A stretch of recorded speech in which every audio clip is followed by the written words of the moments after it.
दोस्तों, आज की कहानी उस पालनहारा मोर मुकुट मुरली वाले के नाम है।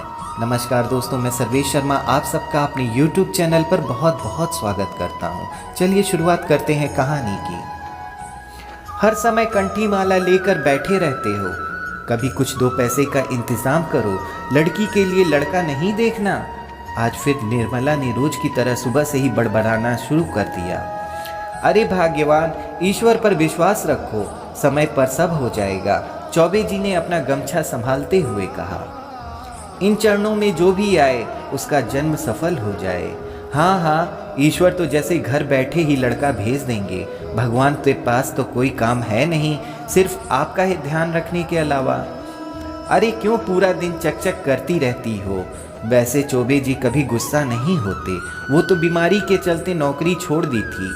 अब बस पूरा दिन बस गोपाल जी की सेवा करते और उन्हीं के बारे में ही सोचते हैं। निर्मला बोली, जयपुर वाली मौसी बता रही थी उनकी रिश्तेदारी में एक लड़का है, पर देखने तो तब जाओगे जब जेब में 1000-2000 रुपए होंगे।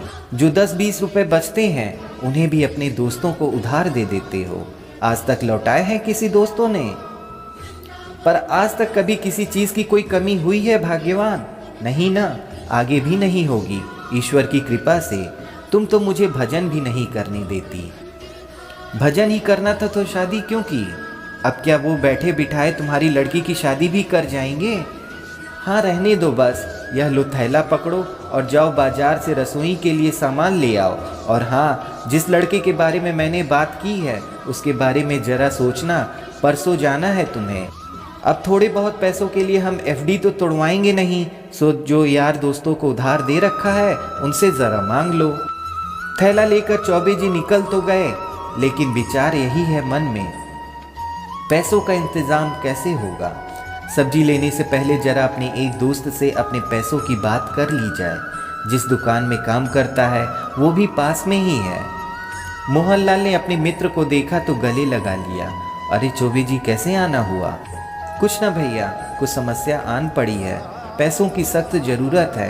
अपने ही पैसे चौबे जी ऐसे मांग रहे हैं जैसे उधार मांग रहे हों। देखता हूँ साहब तो बीमार हैं, 4 दिन पहले ही दिल का दौरा पड़ा था, अभी 10 दिन पहले ही विदेश से आए हैं। वैसे तो ऐसे 6 शोरूम हैं उनके, पर चलो 1-2 दिन में आएंगे तो मांग करके तुम्हें दे दूँगा। और बताओ बिटिया ठीक है? कैसा चल रहा है उसका योगा क्लास? बढ़िया चल रहा है, सुबह 5 बजे जाती है, पूरा 5000 कमाती है। चौबे जी ने बड़े गर्व से कहा। सर्वगुण संपन्न है जी आपकी हमारी लाली। कैबिन से बाहर निकले ही थे, एक जगह नज़र टिक गई, इतना सुंदर मूर्ति गोपाल की। चौबे जी अपलक देखते रह गए थे, जैसे अभी बात करने लगेगी। तभी मोहनलाल ने ध्यान भंग करते हुए कहा, बड़े साहब ने आर्डर पर बनवाई है, बाहर से बनकर आई है, ऐसी 2 बनवाई है। रास्ते भर मूर्ति की छवि उनकी नज़रों से ओझल नहीं हो रही थी। काश वो मूर्ति उनके पास भी होती। भूल नहीं पा रहे हैं। काश अगर उनके पास होती, कैसे दिन भर निहारते रहते, क्या क्या सेवा करते। सोचते सोचते घर कब आया पता ही नहीं चला। लेकिन घर के सामने इतनी भीड़ क्यों है? यह गाड़ी किसकी है? गाड़ी तो काफ़ी महंगी लग रही है। अपने घर के दरवाजे में घुसने ही वाले थे कि थैला हाथ से छीनकर निर्मला ने मुस्कुराकर उनका स्वागत किया। कौन आया है? अंदर सूट बूट में एक आदमी बैठा है। चौबे जी को देखते ही वो हाथ जोड़कर खड़ा हो गया। राधे राधे, चौबे जी ने कहा। बैठिए, पर क्षमा कीजिए मैंने आपको पहचाना नहीं। अरे आप कैसे पहचानोगे, हम पहली बार मिल रहे हैं, उसने बड़ी शालीनता के साथ जवाब दिया। जी कहिए, मैं आपकी क्या सेवा कर सकता हूँ? दरअसल मैं आपसे कुछ मांगने आया हूँ। सीधा साधा बताइए। चौबे जी सोच में पड़े थे, जाने वह क्या मांग ले, और इतने बड़े आदमी को मुझसे क्या चाहिए। आज से 4 दिन पहले मैं सुबह की सैर के लिए गया था, लेकिन उस दिन मेरे साथ एक दुर्घटना हुई। अचानक मुझे हार्ट अटैक आ गया। आसपास कोई नहीं था मदद के लिए, ना मैं कुछ बोल पा रहा था। तभी एक लड़की स्कूटी पर आती दिखी। मुझे सड़क पर पड़े हुए देखकर उसने अपनी स्कूटी रोकी। अकेली वो मुझे उठा नहीं सकती थी, फिर अपनी स्कूटी से दूर से दुकान पर जाकर एक आदमी को बुला कर लाई। उसकी मदद से उसने मुझे अपनी स्कूटी पर बिठाया और मुझे हॉस्पिटल लेकर गई। अगर थोड़ी सी भी देर हो जाती शायद मेरा अंत निश्चित था, और वो लड़की कोई और नहीं, आपकी बेटी थी। उस आदमी ने हाथ जोड़ते हुए कहा, अगर आप लायक समझें तो मैं अपने बेटे के लिए आपकी बेटी का हाथ मांगता हूँ। और जो अनजान की मदद कर सकती है वो अपने परिवार का कितना ध्यान रखेगी। चौबे जी एकदम जड़ हो गए।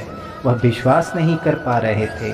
हे ईश्वर, क्या यह सब सच में ये हो रहा है कि मुझे किसी के दरवाजे पर न जाना पड़े।